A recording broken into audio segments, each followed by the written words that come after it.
Today on International Women's Day, I'm here with the chair of the PACE Committee on Equality and Non-Discrimination, Petra Bayer, to take a look at progress in representation of women in politics and decision-making in Europe. Thanks for inviting me to talk about this, Rick, and for your support for equal participation of women and men. You are right. There has been progress in women's leadership, but progress is much too slow.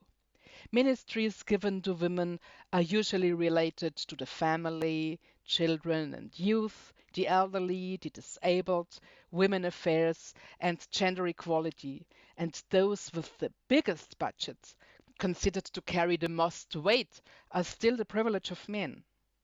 Women need to have confidence in themselves, and women and men must work together to overcome stereotypes and share power. Political parties also need to renew their base. Europe has some inspiring women leaders, but only 10 countries worldwide have women heads of state out of nearly 200 countries. At this rate, equality in the highest positions will not be reached for another 130 years. Can you imagine? So our objectives are still way out of reach. And women are still cast in traditional roles without collective responsibility or decision-making outside of family life. Looking at women and men in parliaments, IPU figures show that in 2020, 16 Council of Europe member states had women speakers, which is about 1/3. In the Parliamentary Assembly, percentages of women and men in key positions have leveled off over the past couple of years. Women counted for 36% of full members in 2020 compared to 34% in 2019.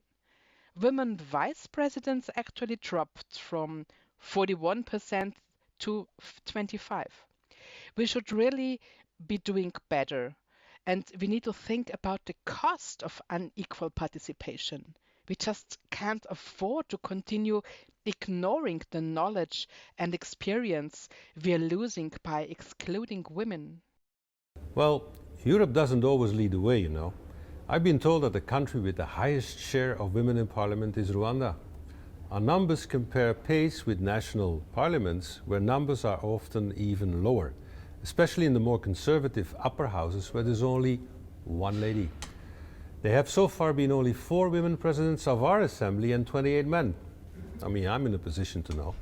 This again is better than elsewhere, but you'll agree it's still not good enough. Fair representation is essential. Women demonstrated their leadership qualities during the pandemic. Women leaders were held as examples of the best management of the crisis in their countries, from New Zealand to Finland and Iceland. The pandemic has put sharp focus on these women, but in fact, women have been managing crises for decades and for centuries. It's nothing new. The post-COVID world must be fairer, more sustainable. We need to learn the lessons of this crisis, change our perspectives, and prioritize equality. The year we've all just lived through has put focus on women's roles as key workers. Health carers, service staff, family supporters, teachers, and their importance has been recognized up to a point. But we still don't have fair and equal pay for these essential jobs, support for women with family responsibilities, recognition for career breaks. We need to learn from the pandemic to put this right and ring-fence women's rights.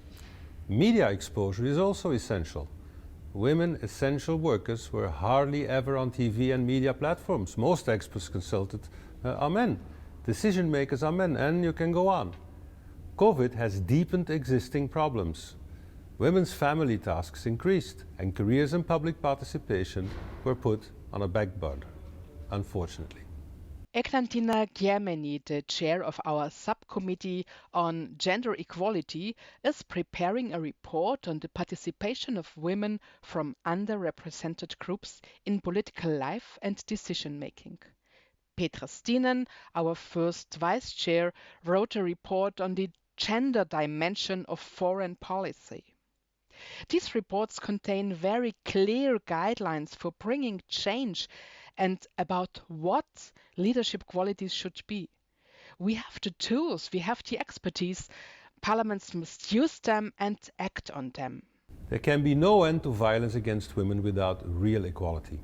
Male domination is at the root of extreme forms of violence, honor crimes, female genital mutilation, child marriages.